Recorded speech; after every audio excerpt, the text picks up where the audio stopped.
Captain Jake Miller stood at the window of his ship and stared at the biggest space station he had ever seen. Nexus Prime looked like a small city floating in space. Lights twinkled from thousands of windows. Ships of all shapes and sizes moved in and out of the docking bays like busy bees.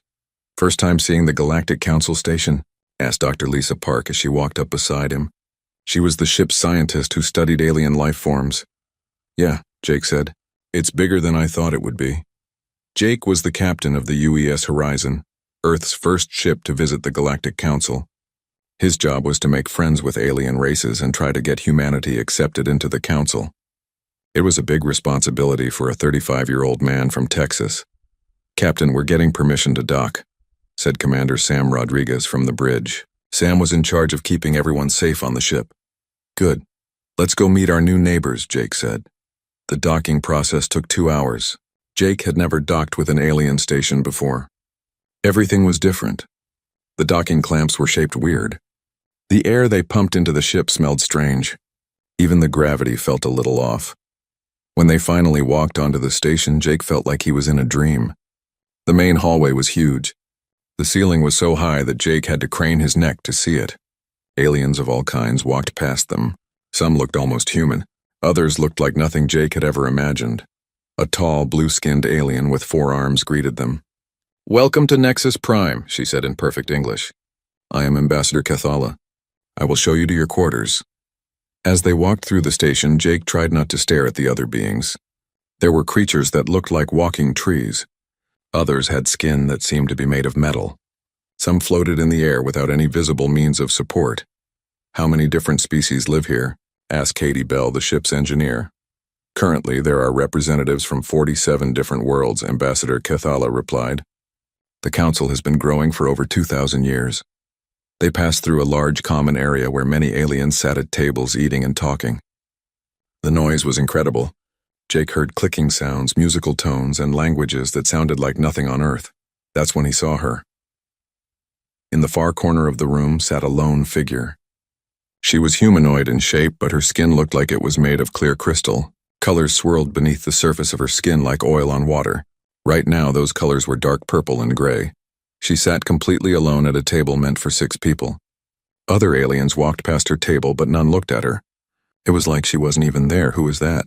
Jake asked, pointing toward the crystal-skinned being. Ambassador Cathala followed his gaze, and her expression changed. "That is no one you need to concern yourself with, Captain Miller. Come, let me show you the diplomatic quarters." But Jake couldn't stop looking at the lonely figure. Something about her isolation bothered him. "What species is she?" "Velnari," Ambassador Cathala said quickly. "But she is troubled. Her people have cast her out. It would be best if you did not interact with her." "Cast out? Why?" "Please, Captain. The Velnari are a proud telepathic race. When one of them is exiled, there are always good reasons. Now if you would follow me." Jake nodded but made a mental note to ask more questions later. They spent the next few hours getting settled in their quarters and meeting with various council representatives. Everyone was polite, but Jake could sense they were all sizing up humanity, trying to decide if Earth's people were worthy of joining their group. That evening, Jake decided to explore the station on his own. He found himself back in the common area where he had seen the crystal-skinned alien. She was still there, still alone. Her skin colors had changed to darker shades of blue and purple. Jake walked over to the food dispensers and got himself a sandwich and a cup of coffee. Then, instead of finding an empty table, he walked straight to where the Velnari sat. "Mind if I sit here?" he asked. The alien looked up at him with large silver eyes.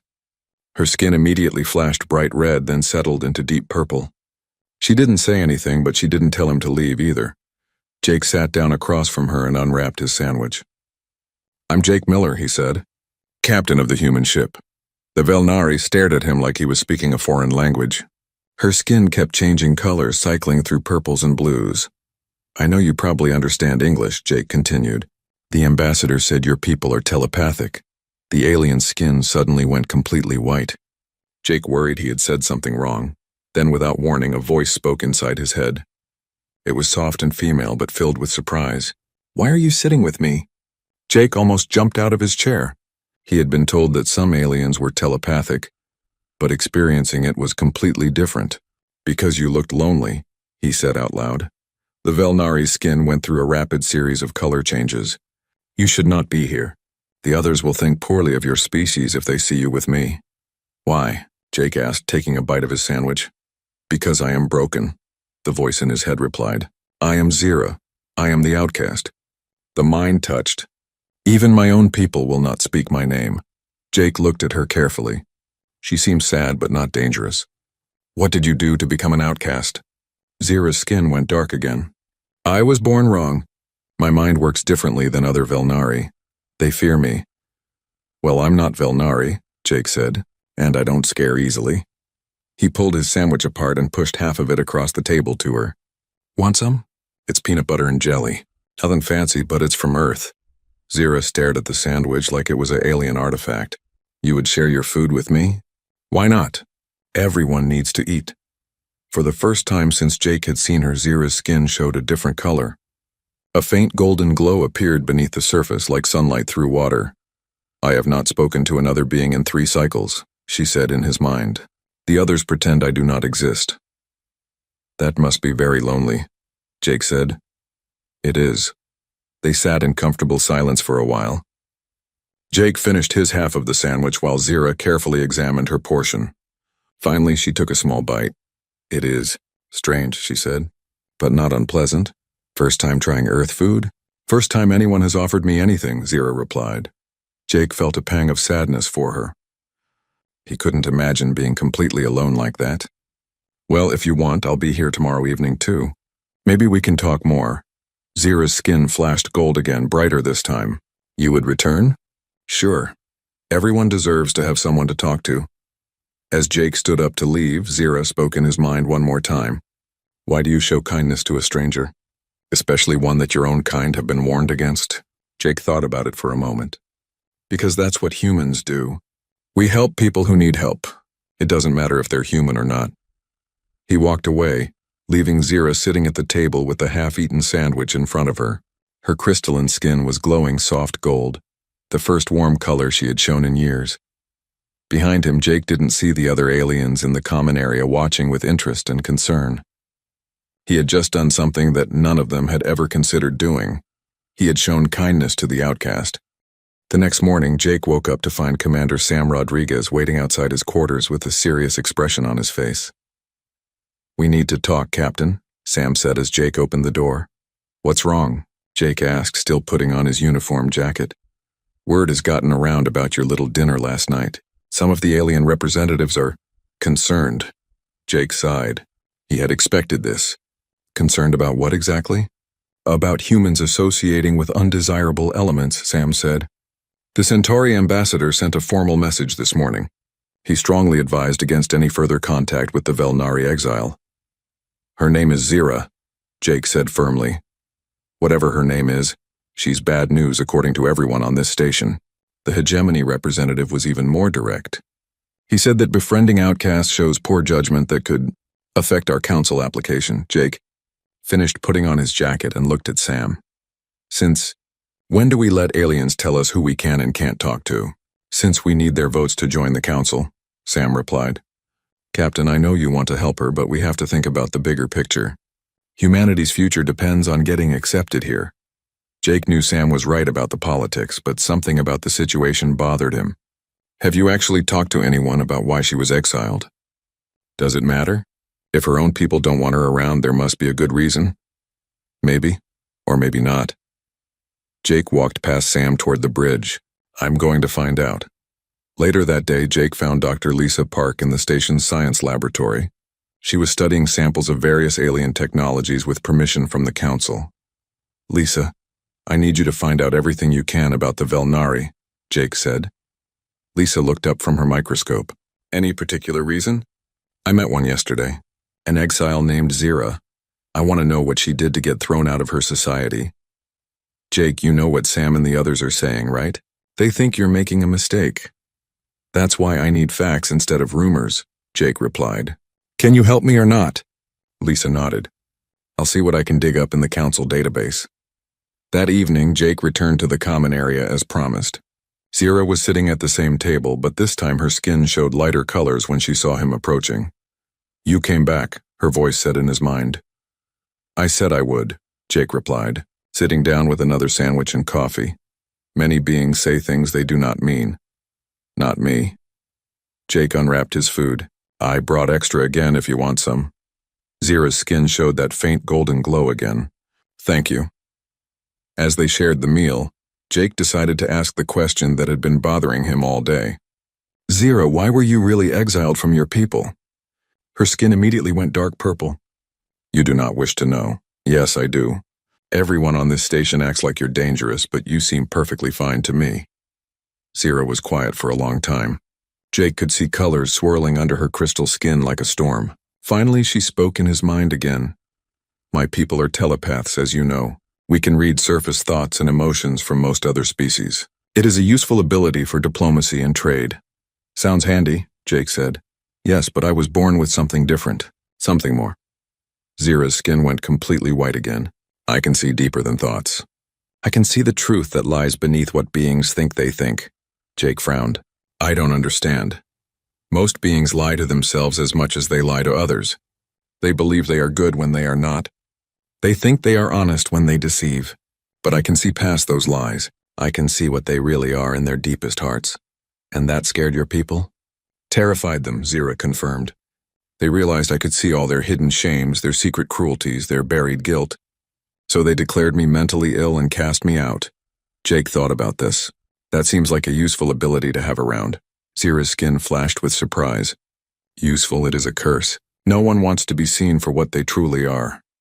Maybe that's exactly what some people need, Jake said. Before Zira could respond, they were interrupted by a commotion across the room. A group of aliens was having what looked like a heated discussion. Jake recognized the hegemony representative, a large insect-like creature called Thexcool. The humans show poor judgment in their associates, Thexcool was saying loudly enough for everyone to hear. Perhaps they are not ready for council membership after all. Jake felt his anger rising, but before he could respond, Zira grabbed his arm. Her touch was cold but not unpleasant. Do not, she said in his mind. He wants you to react badly. How do you know?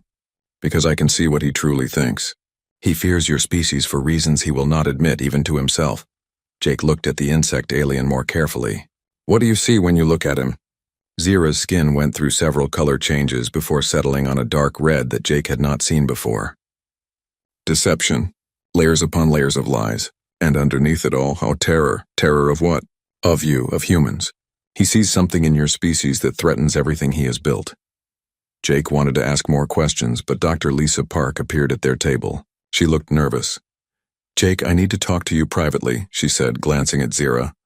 Whatever you have to say, you can say it here, Jake replied. Lisa hesitated, then sat down. I researched the Velnari exile protocols. Zira wasn't cast out for being mentally ill. What was she cast out for? Jake asked. For refusing to use her abilities to help the Velnari government spy on other council members. Apparently she could detect lies and hidden motives so well that her own people wanted to use her as a living lie detector in council meetings. Jake looked at Zira, whose skin was now showing rapid color changes. Is that true? Yes, Zira said in his mind. They wanted me to violate the deepest thoughts of every species we encountered. When I refused, they said I was defective and dangerous. So you were exiled for having ethics, Jake said. Ethics? Zira's skin showed confusion, swirls of blue and green. For doing what was right instead of what was easy. Dr. Park leaned forward. There's more, Jake. I found records of several other species that have applied for council membership over the past century. Most of them were rejected she paused, or they suffered mysterious accidents during the application process. What kind of accidents? Jake asked. Ship malfunctions, diplomatic incidents, sometimes entire first contact teams just disappearing. Jake felt a chill run down his spine. And you think this wasn't really accidents? I think someone has been sabotaging new species to keep them out of the council. Before Jake could respond, Zira suddenly went rigid. Her skin began flashing through colors so fast it was almost blinding. Other aliens in the common area stopped their conversations and stared. Zira, what's wrong? Jake asked. Her voice in his mind was strained and frightened. The hegemony representative. I just scanned him without meaning to. Jake, your species is in terrible danger. What did you see? Plans. Detailed plans to sabotage your application. But worse than that, Zira's skin went completely black, a color Jake had never seen from her before. Your people are not the first. He has done this before. Many times. To many species. Dr. Park grabbed Jake's arm. We need to get back to the ship now. Wait, Jake said. Zira, what else did you see? Murder, she whispered in his mind. So much murder. Entire civilizations that never got the chance you have now, and he is planning the same fate for Earth. Jake stood up quickly. Can you prove what you saw? My word means nothing. I am an exile, a broken mind. No one will believe me. I believe you, Jake said firmly. For the first time since he had met her, Zira's skin showed pure, bright gold. It was beautiful and sad at the same time. Then you may be the first being to save his people by showing kindness to a stranger, she said. As Jake and Dr. Park hurried back toward their ship, Jake's mind was racing. If Zira was right, then humanity was walking into a trap. But how could they prove it? And more importantly, how could they stop it? Behind them, Zira sat alone again, her skin now showing the deep blue of determination. She had found something she had not had in 3 years. She had found someone worth fighting for. Jake barely slept that night. He kept thinking about what Zira had told him about the hegemony representative. If she was right, then humanity was in serious danger. But how could he prove that an alien was planning to sabotage Earth's application to join the Galactic Council? The next morning brought bad news. Engineer Katie Bell came to Jake's quarters with a worried expression. Captain, we have a problem, she said. Someone has been messing with our ship's systems. What kind of messing? Jake asked, immediately alert. Small things that could cause big problems later. Loose connections in the navigation system. Stress fractures in the hull plating that look like normal wear but aren't. If I hadn't been doing routine maintenance, I never would have found them. Could these cause the ship to fail? Oh yeah. If we tried to jump to hyperspace with these problems, we'd probably end up scattered across several solar systems. Jake felt his stomach drop. How long would it take to fix everything? Days, maybe weeks. And that's if nothing else goes wrong. Katie paused. Captain, this wasn't an accident. Someone who knows our technology did this on purpose. Jake knew he needed to talk to Zira again, but first he had to deal with his own crew. Commander Sam Rodriguez was not happy when Jake explained what they had discovered. This proves it, Sam said. We never should have associated with that exile. Now someone is trying to kill us. Sam, the sabotage could have happened whether I talked to Zira or not, Jake replied. But it didn't start until after you befriended her, Sam pointed out. Maybe this is exactly what they wanted to happen. Maybe she's working with them. Dr. Lisa Park shook her head. I don't think so. I've been studying Velnari psychology. Their telepathic abilities make it almost impossible for them to lie effectively. When they try to deceive, it shows in their skin color patterns. Almost impossible isn't the same as impossible, Sam argued. Jake held up his hand to stop the argument. There's only one way to know for sure. I need to talk to Zira again. Captain, that's exactly what they want you to do, Sam said. You're playing right into their hands. Maybe. But if Zira is telling the truth, then we need her help to survive this. That evening, Jake went back to the common area. This time he noticed something different. There were fewer aliens around, and the ones who were there kept glancing at him and whispering among themselves. Zira was at her usual table, but her skin was showing colors Jake had never seen before, deep reds mixed with flashes of silver. You are in danger, her voice said in his mind as soon as he sat down. I know. Someone sabotaged our ship. It is worse than that. Today, 3 different species filed formal complaints about your presence here. The hegemony is convincing others that humans are dangerous. Jake felt frustrated. What can we do? We can't prove anything. Zira's skin shifted to show swirls of gold and blue. There might be a way, but it would be very dangerous for both of us. Tell me. I could scan your mind completely, not just surface thoughts, but everything deep inside. If your species is truly as different as I suspect, it might prove that the hegemony's fears are real. Jake frowned. I don't understand. How would that help us? Because if I can show the Council what I see in human minds, they will understand why the hegemony wants to destroy you. And what do you think you'll see? Zira's skin went through several color changes before settling on a soft gold. Something that terrifies every other species in the galaxy. Jake thought about this. Will it hurt? I do not know. No Velnari has ever attempted a complete scan of a human mind. Your brains are structured differently than any species we have encountered. Different how? Most species develop mental barriers as they evolve. Walls to protect their thoughts from telepaths. Shields to hide their true selves from others. But from what little I have sensed from you, Zira paused. Humans seem to have no barriers at all. Jake considered this. Is that bad? It should be impossible. A species with no mental defenses should never survive contact with telepaths. You should be slaves or food by now. But we're not. No. Which means there is something about humanity that we do not understand. Jake made his decision. Okay, let's do it. Zira's skin flashed bright white with surprise. You would trust me with complete access to your mind? If it helps save my people, yes. Jake Miller, Zira said in his mind, and for the first time her mental voice sounded almost human. You are either the bravest being I have ever met, or the most foolish. Probably both, Jake replied with a smile. Zira stood up from the table. We cannot do this here. Too many others might sense what is happening. There is a quiet place, I know. She led him through several corridors to a small observation deck that overlooked the stars. The area was empty except for a few plants that Jake didn't recognize. Sit here, Zira said, indicating a bench facing the large window. She sat beside him, close enough that he could see the colors swirling beneath her crystal skin. What do I need to do? Jake asked. Nothing. Just relax and do not try to resist what you feel. Zira placed one hand on Jake's forehead. Her touch was cool and sent a tingling sensation through his skull. Beginning scan, she said out loud. At first, Jake felt nothing unusual. Then slowly, he became aware of another presence in his mind. It felt like someone walking through his memories, but not in an invasive way. More like a friend looking through old photo albums. Zira's breathing became faster. Her skin began showing rapid color changes.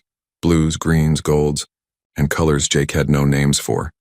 Then suddenly she gasped and pulled her hand away. Impossible, she whispered out loud. Jake felt dizzy and strange. What did you see?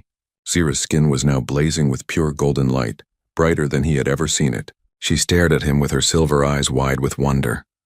You have no walls, she said in amazement. No barriers, no hidden chambers, no locked doors. Your mind is completely open. Is that bad? It should be fatal. Every species builds mental defenses to protect themselves. But you, she shook her head. You do not need defenses because you have something else. Something we have never encountered before. What? Truth, pure absolute emotional truth. When I touched your mind, I could not find a single deception. Not one lie you tell yourself. Not one false belief. Not one hidden shame. You simply are what you are with no pretense, Jake frowned. That doesn't sound right. Everyone lies sometimes, about facts, yes. About actions, yes. But not about who you are inside. Your species, you cannot hide your essential nature even from yourselves. Zira stood up and began pacing. Her skin was still glowing gold.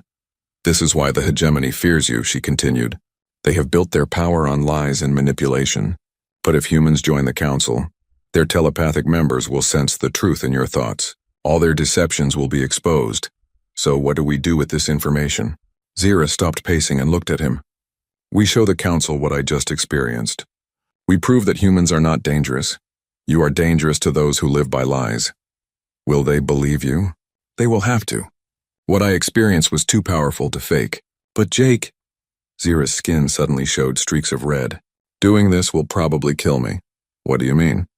To project what I saw to the entire council, I would have to open my mind completely. Share every thought, every sensation, every emotion. No Valnari has ever attempted such a thing. Jake felt his heart sink. There has to be another way. There is not. And even if there was, I would still choose this path. Why? Zira sat back down beside him. Her skin showed the warm gold color again. Because in 3 years of exile, you are the first being to show me kindness. Because your species represents something pure in a galaxy full of corruption. And because, she paused, because I have seen your future, my future. In your mind, I saw not just what you are, but what you will become. Humans will not just join the council, Jake, you will transform it. You will teach the galaxy something it has forgotten. What's that? How to be good without expecting a reward. How to help without counting the cost. How to love without fear.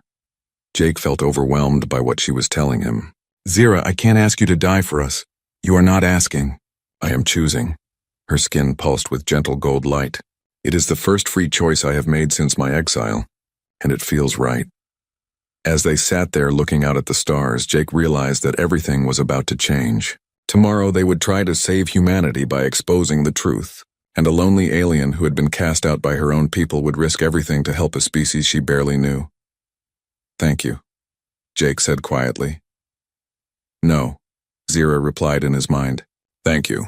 You reminded me that even outcasts can matter, that even broken things can still do something beautiful." In the distance, other ships moved between the stars like lights in the darkness. Neither Jake nor Zira knew if they would live to see another sunset, but they both knew they were about to do something that would change the galaxy forever. The next morning came too quickly. Jake woke up knowing that today would either save humanity or destroy any chance they had of joining the Galactic Council. He found his crew waiting for him in the ship's main conference room. "Captain, we need to talk about what you're planning," Commander Sam Rodriguez said as soon as Jake walked in. "Sam's right," added Dr. Lisa Park. "What you and Zira want to do is incredibly dangerous, not just for her but for all of us." Engineer Katie Bell nodded in agreement. "If this goes wrong, we'll be lucky if they just kick us out of the station. They might decide humans are too dangerous to let live." Jake sat down and looked at his crew. These were good people who trusted him to make the right decisions. "I know the risks, but if we don't do this, Zira believes the hegemony will destroy Earth just like they've destroyed other worlds." "But we only have her word for that," Sam pointed out. "We're betting everything on the testimony of an alien exile who might be crazy." "She's not crazy," Jake said firmly.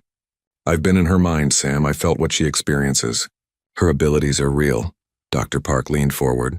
"Jake, even if everything Zira told us is true, there's no guarantee the Council will believe her.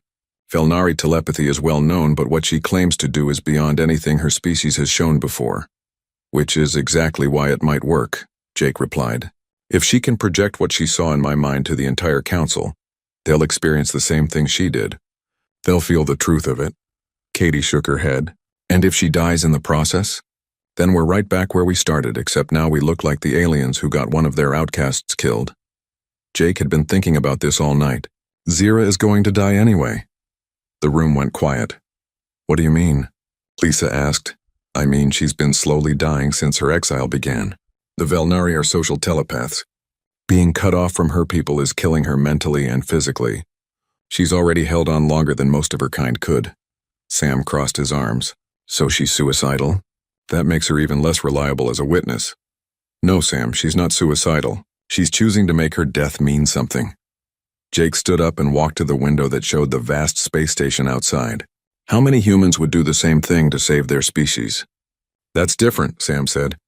"We're talking about our own people, are we? Think about it. Zira barely knows us. She has no reason to help humanity except that it's the right thing to do." Jake turned back to face his crew. "Maybe that's what makes us special. Maybe that's what the hegemony really fears." Dr. Park was quiet for a moment, then spoke. "If we're going to do this, we need to be smart about it. The Council meets in formal session tomorrow. That's when humanity's application will be officially reviewed." "Can Zira address the Council?" Katie asked. "Not normally," Lisa replied. "Exiles are forbidden from speaking in Council sessions. But I found something interesting in my research last night." She activated the room's display screen and showed them an ancient Velnari legal document. "It's called the Right of Truth Speaking," Lisa explained. "Any Velnari can invoke it in matters of galactic security, regardless of their status. It hasn't been used in over 400 years, but it's still valid law." Jake felt a spark of hope. Would that allow Zira to address the Council? Yes, but she would have to prove that what she's saying affects the security of the entire galaxy, not just one species. The systematic destruction of emerging civilization sounds like a galactic security issue to me, Jake said. Sam finally spoke up again. "Captain, I still think this is a mistake. But if you're determined to go through with it, you have my support." Katie and Lisa nodded their agreement. "Thank you," Jake said. "All of you." That afternoon, Jake met with Zira in the observation deck where they had been the night before. Her skin was showing new colors, deep purples mixed with silver and gold. "Are you ready for this?" Jake asked. "I am frightened," she admitted. "But yes, I am ready." "What exactly will happen during the council session?" Zira sat down on the bench and stared out at the stars. I will invoke the right of truth-speaking. The council will be forced to listen, but they will be skeptical.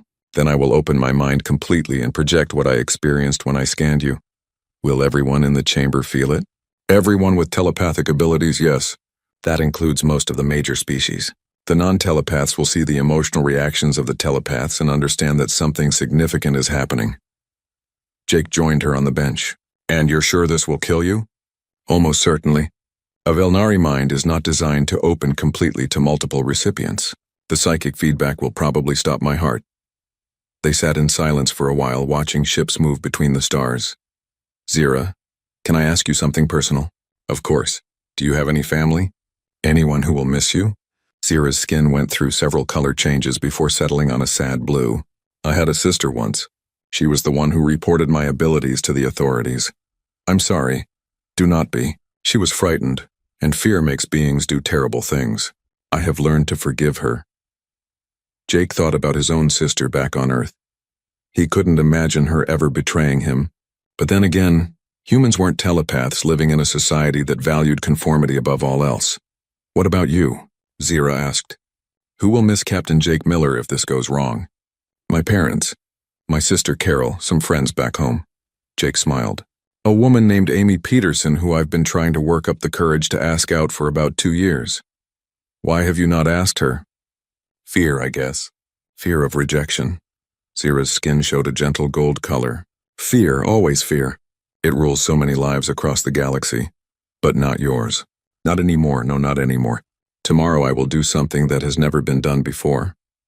I will show the galaxy what courage looks like when it comes from love instead of fear. That evening, Jake couldn't sleep. He kept thinking about Zira's words and about what would happen the next day. He also thought about Amy Peterson back on Earth, and promised himself that if he survived this, he would ask her out immediately. Around midnight, there was a soft knock on his door. When Jake opened it, he found Dr. Lisa Park standing in the hallway. I couldn't sleep either, she said. I keep thinking about what Zira is going to do tomorrow. Second thoughts? Jake asked. No, actually, I'm amazed by her. Lisa came into the room and sat down. I've been studying alien psychology for 10 years, and I've never encountered anything like her willingness to sacrifice herself for strangers.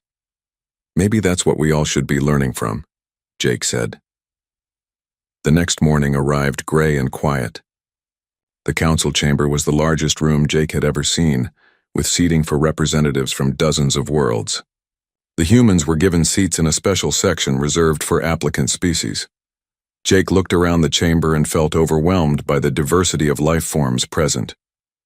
Some looked almost human, while others were so alien that Jake couldn't figure out how they communicated. The hegemony representative, Thex Kull, was seated prominently near the center of the chamber. He seemed to be watching the humans with particular interest.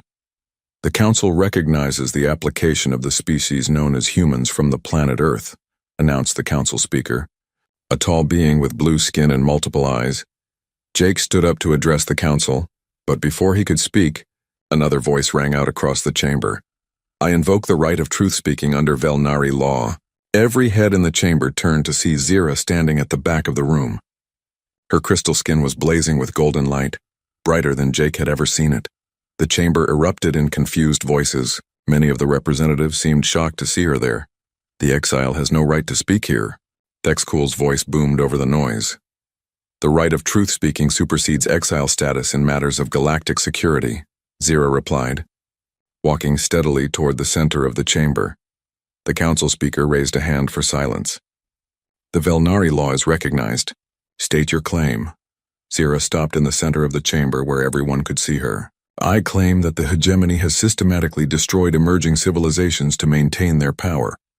I claim that they plan to do the same to the humans, and I claim that this represents a threat to the security of the entire galaxy. The chamber exploded in angry voices. Representatives were shouting in dozens of languages. Thex Kull was on his feet, his insect-like features twisted with rage. Prove your claims, the council speaker demanded. Zira looked directly at Jake and smiled. Her skin was now so bright it was almost painful to look at.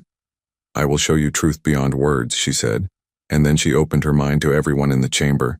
The effect was immediate and devastating. Every telepath in the room suddenly went rigid. as Zira's consciousness flooded into theirs. Jake watched as dozens of aliens experienced what he had experienced, the sensation of touching a completely open, truthful human mind. But more than that, they experienced Zira's memories of scanning Thek's Cool. They felt his fear, his hatred, his detailed plans for destroying humanity. They saw the ghosts of civilizations he had already murdered. The non-telepathic representatives watched in amazement as their telepathic colleagues began to weep, cry out, or simply stare in wonder. And through it all, Zira stood in the center of the chamber, her light growing brighter and brighter as she poured everything she had in. Zira did not die immediately. For 3 days she lay in the station's medical bay while the best doctors from dozens of worlds worked to save her life. Her crystal skin remained clear as glass, showing no color at all. The doctor said this meant she was between life and death. Jake never left her side. He sat in a chair next to her bed, holding her cold hand and talking to her even though she couldn't respond. The other humans took turns bringing him food and trying to convince him to rest, but Jake refused to leave. "You can't save her by staying here," Dr. Lisa Park said on the second day. "I'm not trying to save her," Jake replied. "I'm just making sure she's not alone." On the third day, something remarkable happened. A ship arrived at the station carrying the Velnari High Council, the leaders of Zira's people. They had traveled faster than anyone thought possible to reach the station. The High Council was made up of 5 ancient Velnari, whose crystal skin showed colors Jake had never seen before. When they entered the medical bay, their skin began to glow with soft golden light. "We felt what she did across the galaxy," one of them explained to Jake. "No Velnari has ever achieved such a level of telepathic evolution. She has become something beyond what our species thought possible." "Can you save her?" Jake asked. "We do not know, but we will try."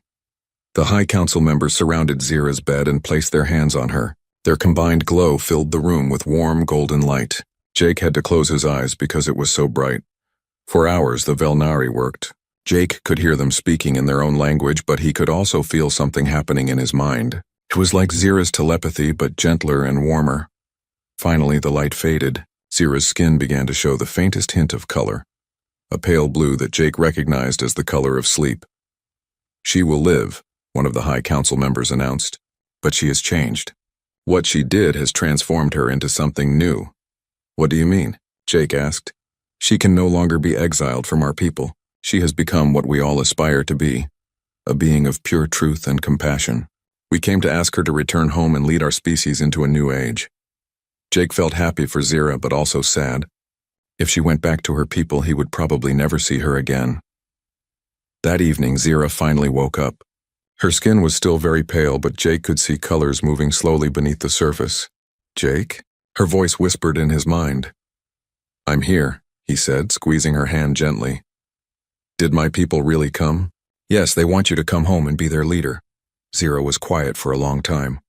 Then she turned her head to look at him with her silver eyes. "I have been thinking while I slept," she said. "I saw things. Visions of what could be." "What kind of visions?" "The future. Your future. Humanity's future." Her skin began to show more color, soft golds and blues. "Jake, your species is going to change everything." "What do you mean?" Zira struggled to sit up, and Jake helped her. She was very weak, but her eyes were bright and alert. "I need to show you," she said, "but I am too weak to project the visions into your mind. You will need to touch my thoughts directly." "How do I do that?" "Place your hand on my forehead and open your mind completely. Do not resist anything you feel or see." Jake hesitated. "Will it hurt you?" "No. This will be much gentler than what I did in the council chamber." Jake placed his palm against Zira's crystal forehead. Immediately, images began flowing into his mind. He saw Earth, but not as it was now. He saw a planet surrounded by thousands of ships from hundreds of different worlds. He saw humans and aliens working together, building things that Jake couldn't even understand. But the vision went deeper than that. Jake saw human diplomats who couldn't lie sitting down with warring alien species and helping them find peace. He saw human scientists whose open minds could understand alien technologies that had puzzled other species for centuries. He saw human teachers working with alien children, showing them that it was okay to ask questions, okay to be curious, okay to care about others even when it was difficult. But most powerfully, He saw thousands of individual moments of kindness, humans throughout the galaxy stopping to help beings who were alone, sharing their food with strangers, offering comfort to those who were afraid. We always wondered why humans developed without mental barriers, Zira's voice said in his mind as the visions continued. Now I understand. Your species evolved to be teachers and healers for the galaxy. You were meant to show other beings how to be open, how to be kind, how to care for each other without fear. The vision shifted to show Jake something else. The galaxy as it was now, with species isolated from each other by fear and suspicion, and then the galaxy as it could be, with all beings working together in harmony. But this is just one possible future, Zira continued. It will only happen if humans remember what makes them special. If they remember that strength comes from kindness, not from power. Jake saw one final vision, himself years older, standing on a balcony overlooking a great city where humans and aliens lived and worked together. And beside him stood a woman with kind eyes and a gentle smile. Amy Peterson, Zira's voice said with what sounded like amusement. You should definitely ask her out when you get home. The visions faded, and Jake found himself back in the medical bay with Zira. She was smiling, and her skin was showing the warm golden color he had come to associate with happiness. That was incredible, Jake said. But will it really happen? That depends on your species, and on you. Zira's skin flickered with different colors.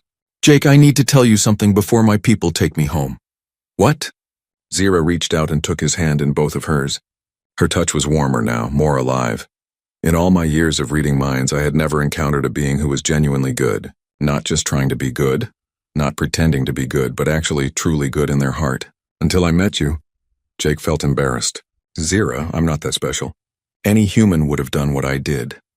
That, she said, her skin glowing brighter, is exactly what makes your species so remarkable. You think kindness is normal? You think caring about strangers is what everyone should do? You cannot imagine being any other way. She leaned closer to him, her voice in his mind becoming softer and more intimate. Jake Miller, I want you to remember something. When you go back to Earth, when you tell them about what happened here, make sure they understand this. The universe has been waiting for humanity for millions of years. All the wars, all the suffering, all the loneliness between the stars. It was all leading to this moment when your species would finally reach out and teach the galaxy how to love. Jake felt tears in his eyes. What if we're not good enough? What if we let everyone down? You won't, Zira said with absolute certainty. Because you are exactly what the galaxy needs. You are beings who will sit with outcasts and share your food. You are beings who will risk everything to save strangers. You are beings who will choose hope over fear every single time. She squeezed his hand one more. Time to promise me something, she whispered in his mind. Anything. Promise me that humans will never lose their ability to see the lonely ones and offer them kindness. Promise me they will always remember that the smallest act of compassion can change everything. I promise, Jake said. Zira's skin blazed with pure golden light one last time, then settled into a peaceful rainbow of soft colors. Good, she said. Now go home and ask Amy Peterson to marry you. Jake laughed despite his tears. How do you know she'll say yes? Because, Zira said with a smile that seemed to light up the entire room. She has been waiting for someone brave enough to believe in love. Just like the rest of the galaxy has been waiting for humanity.